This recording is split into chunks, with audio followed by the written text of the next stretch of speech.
Hello students, in this session we will be starting a new chapter, that is bills of exchange. Now in bank reconciliation statement or in ledger you have heard about the word bill. Okay, now that we will discuss in detail in this chapter.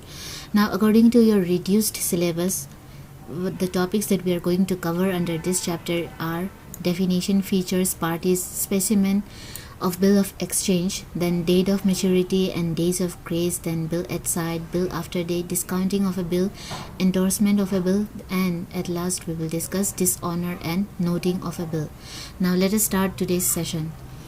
In modern times, a very large number of business transactions are made on credit basis. Now we know that not all the business will be able to run it on cash basis. Okay, every now and then they have to make credit sale and they have to carry on their business on credit basis. In case of credit sale of goods, the purchaser usually promises to make payment after a certain period of time. Now suppose if Mr. A is purchasing goods on credit from Mr. X, then he will make a promise that in the future certain period or certain date, on that date he will make the payment. Now in such a case, the seller, or in this example our Mr. X, would like to get a written undertaking or written document from Mr. A, okay, to get the payment after a fixed period, because without any proof or document then he cannot charge money from Mr. A. As such, the seller prepares a document in which he puts in writing all the terms and conditions relating to sale of goods, such as amount required to be paid. That means in that written document, what thing will be mentioned is that amount required to be paid, how much amount should be paid, then date of payment, where the payment will be made, and like. The buyer puts his signature, means in our case it's Mr. A, okay. Our buyer, he will put his signature on the document, and that document is nothing but our bill of exchange. Okay, as such, the bills of exchange are instruments of credit which facilitate the credit sale of goods. Okay, since on the basis of this bill of exchange the credit sale of goods are made, it is also known as instrument. Okay, instrument of credit. In India, these are also known as hundis, which are written in Indian languages and have been in use from time immemorial. In Western countries, the names used for such instruments are bills of exchange and promissory notes.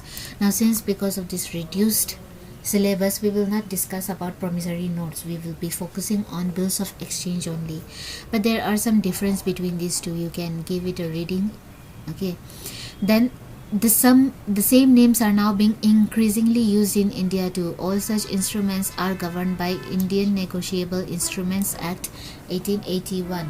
That means this act makes bills of exchange or promissory notes a legal document or legal instrument. Okay, and all the rules of making these bills are guided by Indian Negotiable Instruments Act 1881. Now let us see definition of bill of exchange. Now the act, Indian Negotiable Instrument Act 1881, gives definition. A bill of exchange is an instrument in writing. That means it is not instrument like gun, knife, sword, anything. Okay, it is instrument but it is in writing. Okay, it is an unconditional order, means it will give you an order but it will not have any further conditions, that if you pay if you give me 10,000 chocolates then I will give you no, sorry, let me put it in this manner. Okay, I am making a bill of exchange. Okay, and in that I am giving an order, okay, to you. Let's take example that I'm giving an order to you in that bill of exchange, and I'm putting further some condition like if you do a work for me then I will pay you if I do this work, like if I bring you one chocolate then you are supposed to pay me 1,000, then you have to pay me 1,000. Okay, let's put a condition like that. Now in this case what I am doing is that I am putting a condition that I will bring you a toffee or chocolate, and until and unless I don't bring you that chocolate, you will not give me money. Okay, so this thing will not happen in this bill of exchange. That means it will be only order, but there will be not unconditional order. Okay, there will be not conditions.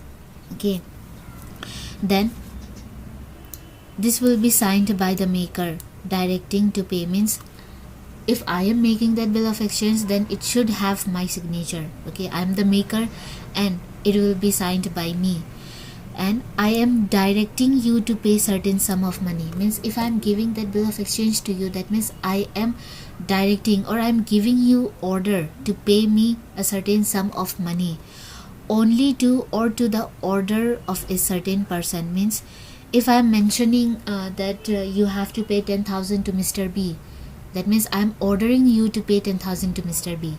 So I'm mentioning his name in particular, or I can what I can do is that I can simply just write that whoever holding this paper, you are supposed to pay 10,000 to him, and that person who is holding that paper is known as bearer. Okay, suppose if my brother, he brings you that paper, and in that I have written that you have to pay 10,000 to the bearer, then since my brother is the one holding that instrument and who brought you that paper, you have to pay 10,000 to him. Okay, and this is meant by this is the definition given by INI Act 1881. Now let us see some characteristics or features of bills of exchange. Now first is, a bill of exchange must be in writing. Okay, it should not be oral. Okay, oral means if I tell you you have to pay 10,000 rupees to me on 1st of February 2021, then it is not a bill of exchange, because I have given only my words. Okay, I have not written it down.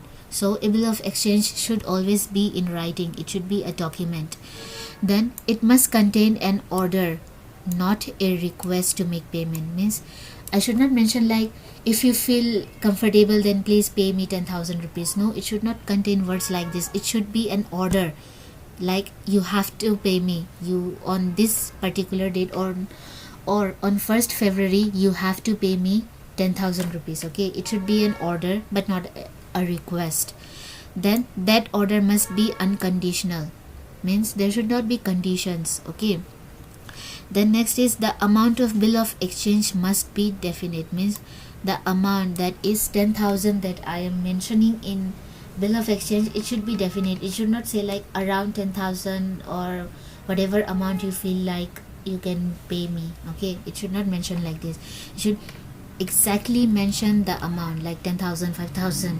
Okay, then date of payment may be a fixed one. Means you have to write down the exact date of payment.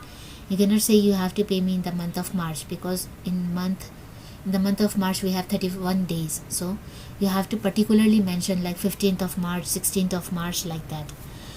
Then next, it should be signed by the maker. Like if I'm making the bill of exchange, then it should have my signature, or if I'm the maker, then I am also known as drawer of the bill. Okay, then again it should be signed by the acceptor. And since this bill of exchange is like order from maker, the person who is receiving, or the person to whom I am giving this bill of exchange, should accept that order as well. So when accepting, he can do that by signing the bill of exchange. Okay, when he signs that paper, it means that he has accepted my order, and from that moment he will be known as acceptor or drawee. Okay, then next is, the amount mentioned in the bill is payable either on demand or on expiry of a fixed period.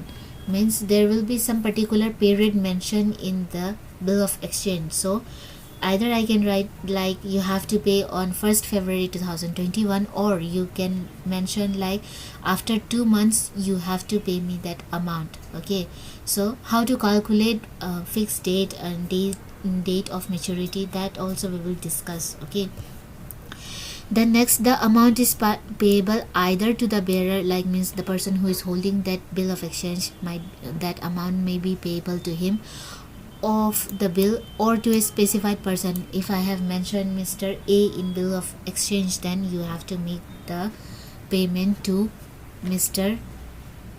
Sorry, I forgot the name I have taken. If I have mentioned Mr. A, then you have to make payment to Mr. A.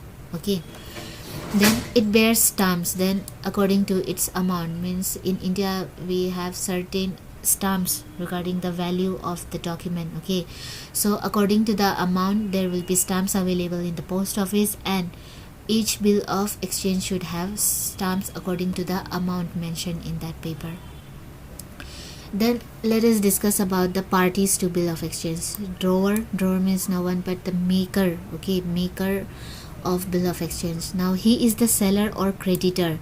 Means suppose I sold goods on credit to Mr. B, then what I will do is that I will write down in a piece of paper that after 2 months or on 15th March you are supposed to pay me 10,000. You have to pay me 10,000 for the goods that I have sold to you today. Then I am the seller, okay, or creditor according to him. Okay, so I am the drawer to receive money from someone. He writes or draws the bill and is known as drawer. Because I am selling the goods, I am the one who will make the bill of exchange, and that is why I will be known as drawer. The bill of exchange is signed by the drawer of the bill. At first I will make the bill and I will sign it. Okay, then what I will do is that I will send it to him. Then the next party is drawer or drawee or acceptor. He is the purchaser or the debtor. Means let's see, I sold goods to Mr. B. Okay, let's take that example. So Mr. B is purchaser or debtor for me. Okay, so I made a bill of exchange, I signed it and I sent that bill to him. Then who is liable to pay the amount mentioned in the bill? Now after receiving that bill, what he will do is that he will accept to pay the amount by writing the word accepted on the bill, and then he will sign it. Now if suppose he wrote here accepted, then below that he will put his signature. Okay, and then a bill is called a draft. After accepting, it will become a draft. Means before accepting it will be known as draft, but after he accepts it, means the drawee or acceptor who signs it, it will become bill. Okay, then the third party we have payee. The person to whom the payment is to be made is called payee. Now I have particularly mentioned that in the bill I can mention someone's name also, that Mr. Suppose in previous example Mr. B is the purchaser. Okay, if I give him a bill of exchange mentioning Mr. X's name, that you have to pay 10,000 on 15th of March to Mr. X. Okay, then that Mr. X is no one but payee to whom the payment is to be made. The drawer himself or a third party may be the payee of the bill. Now when I don't put anyone's name, okay, then in that case I will be the payee, because Mr. B will pay money to me and to nobody else. But when I mention Mr. X's name to make payment to Mr. X is nothing but third party, and that third party will become payee. The drawer will be the payee of the bill if he retains the bill till the date of maturity. Means I am the drawer and I will be the payee of the bill if I keep that bill till the date of maturity and if I receive the payment. If somebody else is holding that bill and if that person is receiving money, then in that case that third party will be the payee. Okay, now one thing I had forgot to mention you that after acceptor or drawee writes accepted and he puts his sign, after that what he will do is that he will send back that bill of exchange to me. Okay, Mr. B, after signing it, he will send that bill to me. Okay, and I will keep it with myself till the date of maturity, and on the date of maturity, after showing that bill, the drawee or acceptor will pay the money. Okay, so if I keep that bill with me and on the date of maturity if I receive the amount, then I will be the payee. Okay, The bank may also be the payee of the bill if the bill is discounted from the bank. Now here we will discuss what is meant by discounting of bill. Suppose in previous example, Mr. B is the purchaser or drawee or acceptor. Okay, after accepting that bill of exchange, what he did is that he sent that bill to me. Okay, and we have agreed that Mr. B will pay me after 3 months, but after accepting that bill he sent it to me, and now what I have to do is that I am the payee. Okay, I have to wait till 3 months for receiving that money, because I have mentioned that after 3 months he have to pay me money. Okay, but what if I need if I need money urgently? So what I can do is that I can simply take that bill to bank. I can give it to them. Suppose that bill is worth rupees 10,000. Okay, that bill is worth rupees 10,000. Then when I give this bill to bank, they will pay me they will deduct some charges. Okay, discounting charges. It's up to the bank how many percentage of discount they are going to charge. Suppose if they charge 10% of discount, then 10% of 10,000 is 1,000. So they will deduct this 1,000, and remaining 9,000 they will give me in cash. Okay, so that is known as discounting of bill. Means I will not wait for maturity date. I will simply take that bill to the bank. I will give it to them. They will deduct some money as discount, and after deducting they will give me cash.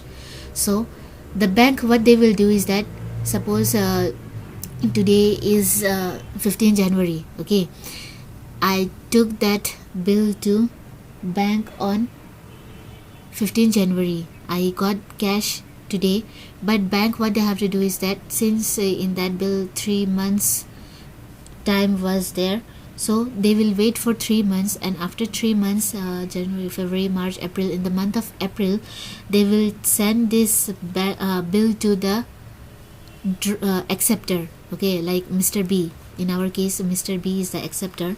They will send that bill to Mr. B, and Mr. B will pay full 10,000 to the bank. Okay, so from the date on which I have given that bill to bank, they will become payee. Okay, the bank will become payee because they are holding the bill, they are waiting for maturity date, and on maturity they will be the one who will receive money from acceptor or drawee. Okay, so this is how a third party or a bank can become payee of the bill. Okay, now in case the bill is endorsed by the drawer to a third party, now while discounting from the bank, I gave that bill of exchange to bank. Okay, but sometimes what I can do is that, suppose I had to pay 10,000 to another party like Mr. X. Okay, I owe him 10,000. I have to pay 10,000 to Mr. X. So since my bill of exchange or bill is worth rupees 10,000, instead of paying cash, what I can do is that I can give that bill to Mr. X. Okay, because it is worth of rupees 10,000. So in that case, the third party or Mr. X will be known as endorsee, and he will become the payee of the bill, because on the maturity date he will be the receiver of money. Okay, as such, the drawer himself or the bank or the endorsee may be the payee of the bill. So if I, means the drawer, gives discounts bill of exchange from the bank, or if I endorse it to third party, then in that case that third party or endorsee will become the payee of the bill. So in this case, you can see 3 parties can become endorsee of the bill. Payee of the bill. Okay, the 3 parties are no one but drawer, that is me myself, then bank, and at last the person to whom I can endorse the bill. Okay, now there is one example given. Suppose on 1st July 2019, Karuna Sagar of New Delhi sells goods of value of rupees 5 lakh to Prem Kishore. Now in this case, Mr. Karuna Sagar is the seller, Mr. Prem Kishore is the purchaser of goods. He purchased goods on credit. Okay, the payment of which is to be made after 2 months. Karuna Sagar, he is the seller of goods. He makes a bill or draws a bill on Prem Kishore. Then Prem Kishore, he accepts it and returns it to Karuna Sagar. Okay, because after accepting Karuna means Prem Kishore or our acceptor, he have to send it back to the Karuna Sagar. Now in such a bill, Karuna Sagar will be called as the drawer because he is the seller of goods as well as he is the maker of bill. Then and Prem Kishore will be called as the acceptor because he is accepting the bill. Okay, then the specimen, or this is the format of bill of exchange. Okay, you don't have to remember this format, you just have to see, like here is the address, New Delhi, 1st July 2019. Here is the value, see, exact value is to be mentioned in the bill. Then this is the order, 2 months after date, that means today is 1st July. Okay, 2 months from, after 2 months from 1st July 2019, pay to me. Okay, pay to me means whom? Mr. Karuna Sagar. You have to pay to Karuna Sagar, or my order means if I mention anyone's name, then I will write it in here. The sum of rupees 5 lakh only for value received. Okay, now here the drawer will sign like Karuna Sagar, his address. Okay, then he will put stamp in here, like for 5 lakh there will be stamp. I don't know the value exactly, but it will be easily available in post office. Then what he will do is that he will send this bill to Mr. Prem Kishore. Okay, now after receiving Prem Kishore, what he will do is that he will accept it by writing in here accepted. He will sign it in here and then he will send it back again to Mr. Karuna Sagar. Okay, in the above mentioned bill, Karuna Sagar is drawer, as he is the seller of goods, as well as payee of the bill, because since he is mentioning to pay me, okay, so he will become the payee of the bill. If suppose Karuna Sagar or our drawer endorses this bill to Uma Shankar, then in that case Uma Shankar will become the payee, because at the end of the maturity date, Mr. Uma Shankar will be the receiver of 5 lakh rupees. Okay, now date of maturity and day of grace. This is a little bit difficult, so not difficult actually, you have to be clear with the concept. Okay, so let us start. Date of maturity means, like in, you can see in above specimen 2 months day time was given, so after 2 months we have to find out date of maturity. Then days of grace also we have to add. Okay, now let us see. The date on which the payment of the bill becomes due is called the due date or date of maturity. In other words, the date on which the duration of the bill comes to an end is called the due date.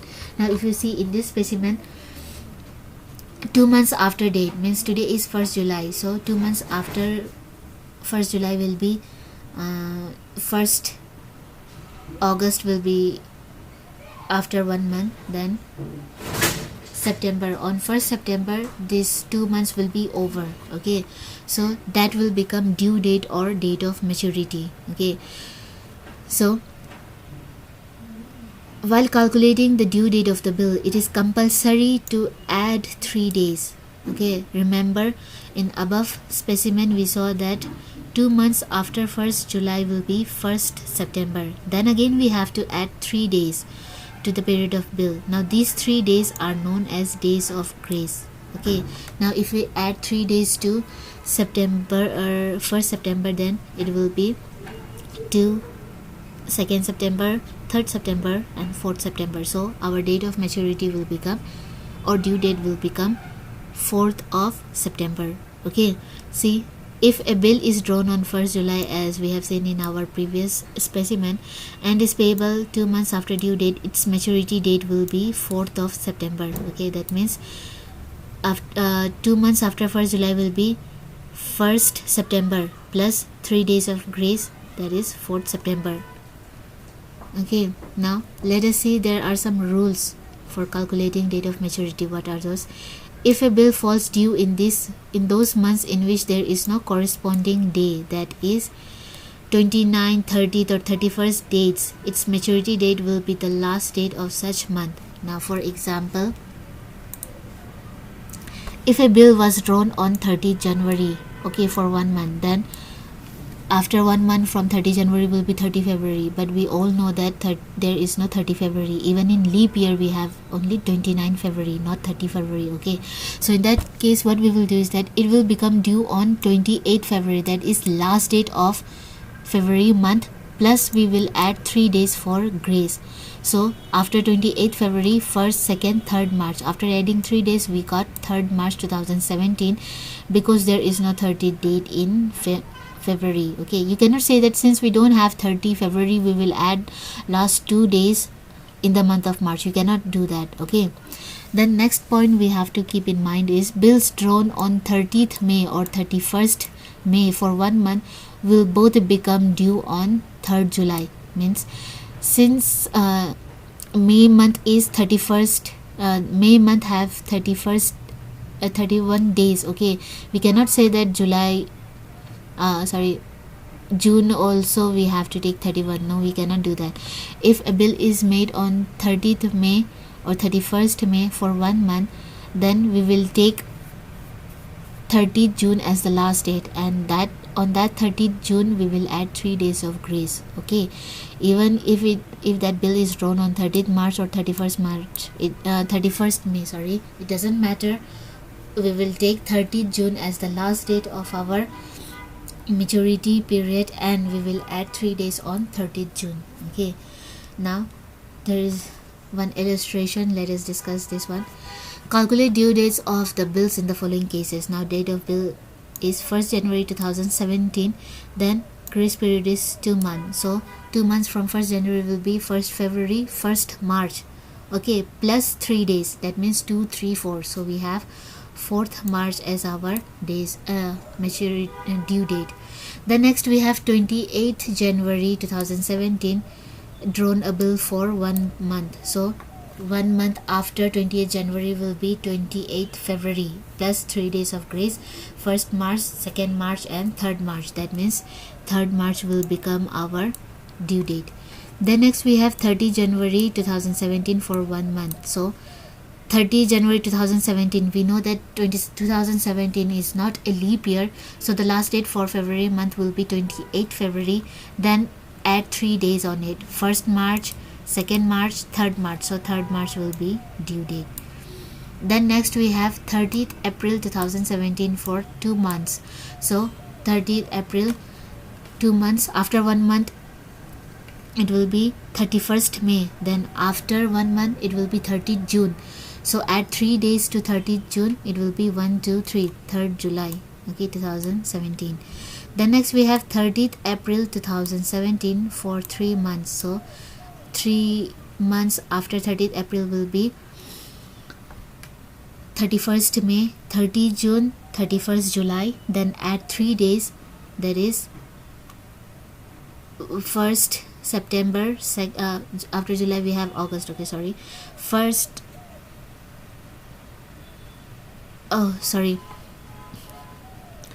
30 April we have, okay, for 3 months. So after 3 months it will be April, May, June, July. Okay, on 30 July, after that we will see 3 days, we will add 3 days. Okay,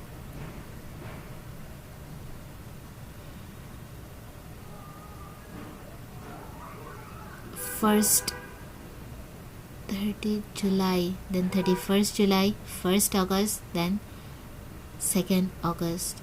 Okay, so we have 2nd August 2017 is our due date. Then we have 30th April 2017, and that date is days are 30 days. So from 30 April count 30 days. So 30 days will be after April we have May. So 1st May, 2nd May, 3rd May, 4th May, like this you do for 30 days. So we will have 30 May. Then again add 3 days of grace, that is 31st May, 1st June, 2nd June. Okay, so we have 2nd June 2017 as days of grace.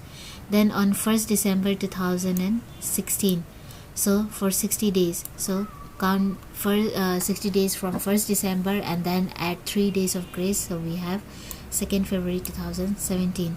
Then at last we have 28 December 2015 for 2 months, so we will count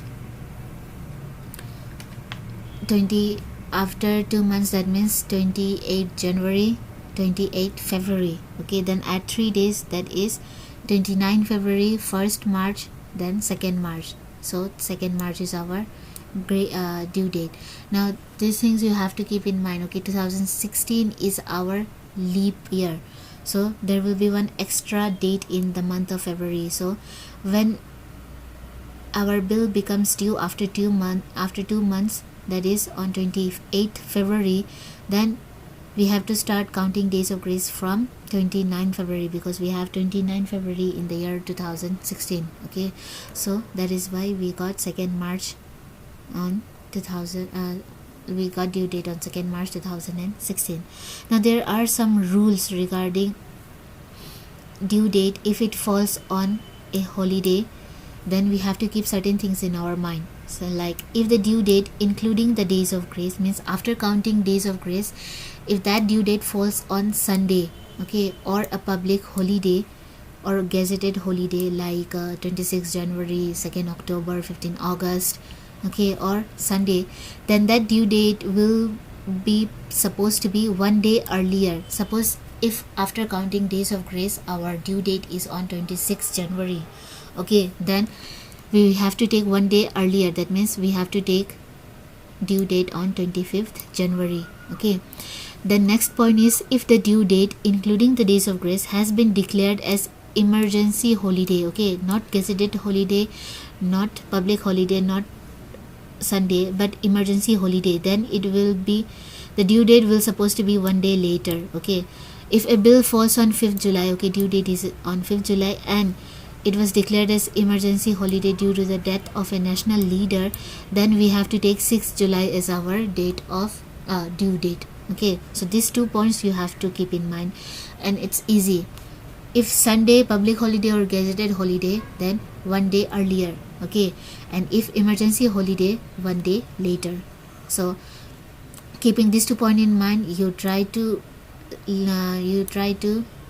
solve this illustration number 2 or practical question number 2 in your textbook. Okay, so for this session we will wind up here. And one more thing before winding up today's session, one important thing you have to keep in mind regarding these days of grace is that you have to by heart, or you have to understand, or you have to remember in which month how many days are there.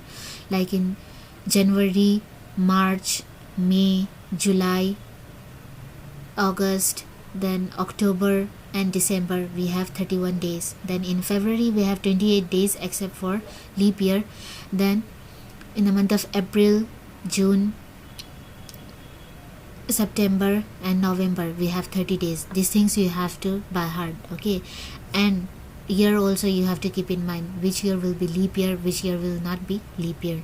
So I hope you will, it's easy for you, you can simply by heart these things. Okay, so with this we will wind up here for today. Thank you.